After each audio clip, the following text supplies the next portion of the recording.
¿Cómo le va? Buenas noches, bienvenidos a la pantalla de Canal 10. Esto es Redacción Abierta y comenzamos en este día lunes con el Diario del Lunes, el espacio periodístico de Perfil Córdoba y Punto a Punto. Por supuesto, a partir de este momento, por una hora, vamos a estar con los temas más candentes de la actualidad cordobesa. Uno de los temas está referido, ustedes saben, ha comenzado en la mañana de hoy el tratamiento de la ley bases en el Congreso de la Nación. Va a haber muchas repercusiones en el programa acerca de lo que viene de la mano de todo esto. Uno de los temas está directamente relacionado con el tema de la reforma laboral, que en diversos bloques, y que dicen también en el radicalismo, impulsaron muchísimo para darle un respaldo a Javier Milei. Pero en ese aspecto vamos a tener un especialista que nos va a decir, como dice el título de Perfil de ayer, domingo, ¿la reforma está diluida o no?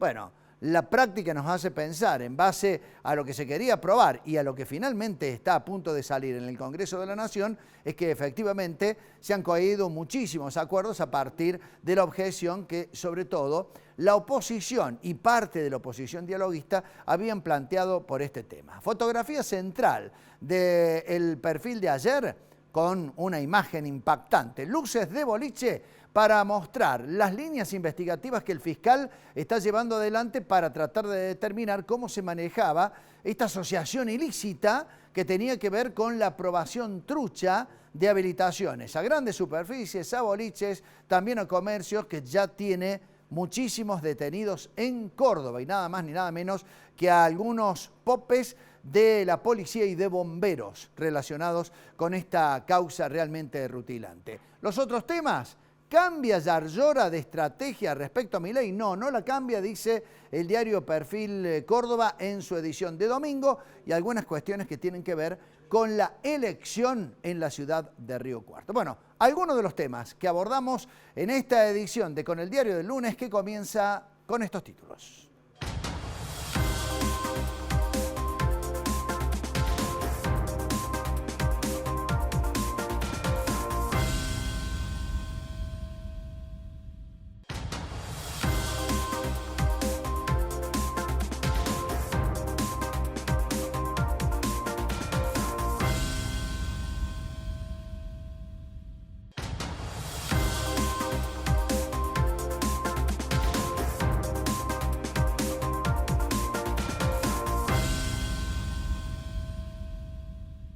Y para tratar el primero de los temas, ¿qué pasa con esta reforma laboral que viene incluida dentro del paquete que está tratando ya en el Congreso de la Nación, la Cámara de Diputados?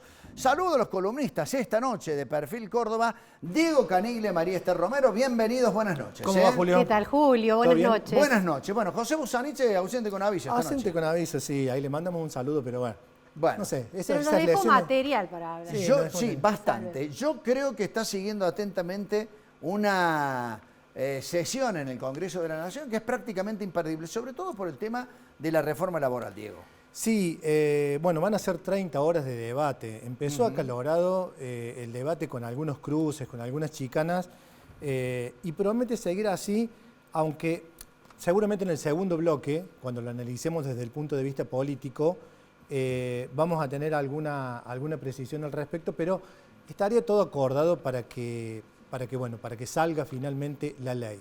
Pero en lo que tiene que ver con la reforma laboral, el título, como bien decía recién Julio, elegimos reforma laboral diluida, fuerte presión sindical y bloqueo peronista. Acá hay cruces, hay dichos de algunos diputados de que dijeron, bueno, avanzamos, es un avance, esto no es la reforma laboral que queríamos, pero bueno, en parte porque los sindicatos se pusieron firmes y también porque el bloque en el que se encuentran los diputados de Córdoba y Miguel Ángel Pichetto acordaron de alguna manera como para que la reforma salga limitada, pero bueno, al menos se apruebe algo. Bien, limitada, que significa, entre algunos tópicos, no ir a lo más profundo y lo más fuerte que pretendían, por ejemplo, el proyecto que se había dado a conocer de diputados radicales, que entre otras cosas querían limitar el aporte de los trabajadores a las obras, a los gremios. Sí, la cuota sindical. La cuota sindical que entre el 3 y el 7%.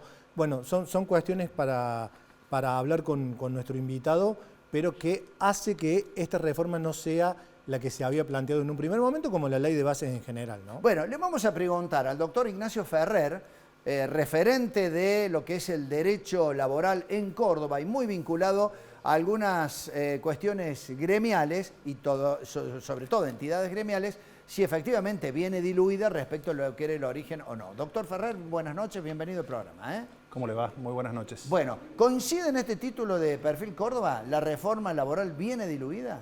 Ciertamente, con la reforma que se ha presentado ahora y que ha tenido despacho favorable de comisión, se han suprimido una gran parte de los artículos que estaban vinculados con las modificaciones a los aspectos colectivos del derecho. Solo basta por tener en cuenta que el DNU 70/23, que fue suspendido en su aplicación por una medida cautelar en el mes de enero y con posterioridad a ello fue declarado inconstitucional, tenía aproximadamente más de 40 artículos vinculados con la reforma laboral. Esta reforma que se está debatiendo en este momento llega escasamente a 16. No por ello quiere decir que los 16 artículos son artículos respecto a los cuales no se les haga reparos desde los aspectos constitucionales. Se ha suprimido todo el aspecto colectivo, pero ha quedado dentro del aspecto individual algunos resquicios que también pueden tener implicancias de tipo colectiva. Por ejemplo, doctor, ¿sí? ¿Cuáles? Por ejemplo, hay dos puntos que son para tener en cuenta. El primero es en el aspecto de la registración. Se modifica el artículo 7 de la ley 24013 y se establece que para las empresas de hasta 12 trabajadores se va a establecer por parte de la reglamentación, que va a depender del Poder Ejecutivo, un pago único por trabajador registrado. Este pago único va a tener un tope y con ese tope se puede poner un techo que en la medida que ese techo sea lo suficientemente bajo, va a impactar respecto de los porcentajes que los trabajadores aportan tanto a las entidades gremiales como afiliados o como cuotas de solidaridad. ¿Por qué? Porque el conjunto de aportes, tanto legales como convencionales, si se unifican en un monto único, probablemente la reducción pase por la limitación al aporte respecto de las entidades gremiales. Primer punto. Respecto del segundo punto, se mantiene una introducción que se hace a la ley de contrato de trabajo, el artículo 245 bis, respecto de los despidos discriminatorios. Los despidos discriminatorios es una temática que se ha desarrollado a partir de fallos de la Corte, el primero en el año 2010, pero existía un antecedente del año 2007, con más de 12 fallos vinculados a despidos discriminatorios de activistas. Los activistas normalmente son trabajadores que representan a entidades sindicales en proceso de formación. De hecho, el primer fallo de la Corte fue de un trabajador activista en un proceso de formación sindical o trabajadores que acompañan a los delegados en los reclamos, en la representación. Es una de las causas más importantes de despidos discriminatorios y ese artículo se mantiene. Y en el tercer aspecto, con la creación del trabajador autónomo con colaboradores. El trabajador autónomo con colaboradores es una figura nueva que no existe en el derecho argentino, que es un sujeto autónomo, por decirse monotributista, con 5 trabajadores o hasta 5 trabajadores que colaboran con él en un proyecto de orden productivo o de servicio. En ese caso, hasta los 5 trabajadores de los que estamos hablando son trabajadores que no tienen relación de dependencia con el titular. Esto significa que en las empresas de hasta 6... No, los tercerizados es otra figura. En estos son empresas de hasta 6 personas que trabajan dentro de la empresa y que no tienen relación de dependencia. Al no tener relación de dependencia, no tienen vinculación ni representación sindical. Este es el tercer aspecto que esta ley, aún una ley con una reducción importante de normativa, puede impactar respecto del mundo sindical. Al punto que en una de las entidades sindicales que asesoramos en el estudio al cual pertenezco, pedimos un cálculo rápido de cuántas empresas tenían registradas. nos informaron que tenían 250 empresas y de las 250, la mitad eran empresas con menos de 5 trabajadores. Eso representaba un total de aproximadamente 630, 650 trabajadores que con la aplicación de este nuevo artículo dentro de la reforma pasarían a ser trabajadores autónomos sin relación de dependencia, sin vinculación sindical y sin posibilidad de buscar asistencia gremial para poder defender sus derechos. Distinta es la situación de los tercerizados. En los tercerizados se hace una modificación estructural en la cual, en primer lugar, se va a considerar que la relación laboral está adecuadamente registrada, cualquiera sea el empleador que lo haya registrado, sea el empleador titular del trabajador o la empresa usuaria de ese servicio que presta el trabajador. En la legislación actual, eso no está previsto como un mecanismo de exclusión o subsidiariedad, sino como un principio de solidaridad. Ambas empresas son responsables. Con el proyecto que se ha presentado se prevé una subsidiariedad respecto de la principal usuaria del servicio. Doctor, el día viernes se reunieron con el ministro Julián López, ¿no? Exactamente. Estuvieron dialogando y ahí el gobierno les contó cuál iba a ser la posición del bloque de diputados. ¿De qué estuvieron charlando? Lo mismo que plantearon en el comienzo, en la reunión se trató esto, participó una gran cantidad de entidades gremiales. Y lo que ¿Hubo cámaras empresarias también, tengo entendido, en la reunión? ¿O no. fue paralelo? No, fue paralelo. La cámara empresaria fue paralelo. Exactamente, esto fue una reunión exclusivamente con entidades gremiales, de las cuales participamos 2 abogados del estudio, el doctor Arese y yo, en representación de distintas entidades gremiales que nosotros representamos. Trasladamos esto mismo que se está planteando acá, que no por ser una reforma diluida, deja de ser una reforma técnicamente inconstitucional. Doctor, perdón, sí. Diluida respecto a lo que se había planteado inicialmente, ¿no? Sí, ese es el motivo del título. No, sí, por eso. Pero lo que ocurre es que desde lo que se trasladó en esa reunión, se ponderó la reducción que se hizo de la cantidad de institutos que estaban siendo modificados, que es cierto, y se planteó que era la mejor condición en la que se podía votar. Ciertamente lo que se trasladó en esa reunión fueron estos puntos que acabamos de debatir, algunos otros puntos más también, pero además de eso se planteó que la consecuencia que va a tener esta reforma va a ser un altísimo grado de litigiosidad.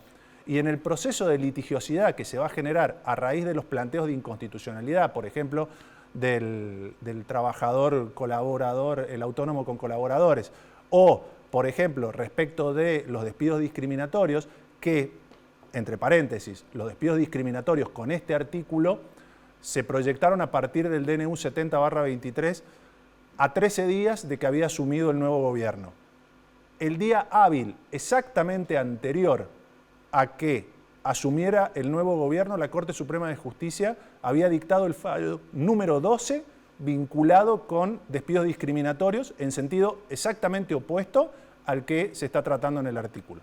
Esto va a generar mayores cantidades de planteos de inconstitucionalidad y a partir de eso mayor litigiosidad. A lo que se debe sumar que la no reparación a través de los regímenes sancionatorios del empleo negro van a generar también que los trabajadores que por haber estado deficientemente registrados o directamente haberse encontrado en la clandestinidad van a adicionar a sus planteos judiciales un ítem vinculado con la reparación del daño generado a partir de la deficiente registración, la cual para el trabajador ha representado ausencia de aportes, carencia de obra social, etc.